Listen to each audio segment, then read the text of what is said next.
লাল চক্ষু দিয়ে বাংলাদেশ তাকিয়ে আছে সার্চলাইটের মতন। কোন রকম বাংলাদেশের প্রতি স্বাধীনতা সার্বভৌমত্বের বিরুদ্ধে যদি কেউ অগ্রসর হয়, ধর্ম বর্ণ জাতি নির্বিশেষে বাংলার সকল জনগণ তা প্রতিহত করবে, ঠিক কিনা বলে?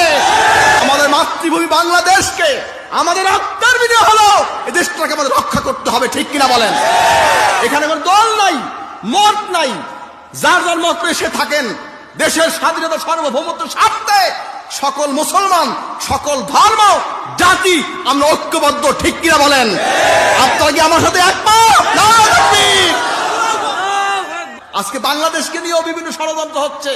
মনে রাখবে, বাংলাদেশ কারো ব্যক্তিগত দেশ নয়, ঠিক কিনা কোন? বাংলাদেশ, এদেশে মুসলমান আছে, হিন্দু আছে, খ্রিস্টান আছে, বৌদ্ধ আছে, বিভিন্ন ধর্মের অনুসারী আছে কি নাই? বাংলাদেশকে নিয়ে কারো মাথা ব্যথা হওয়ার কিছু নাই।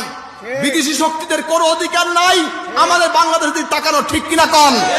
বাংলাদেশ সরকার আছে, সেনাবাহিনী আছে, বর্ডার গার্ড আছে কি নাই?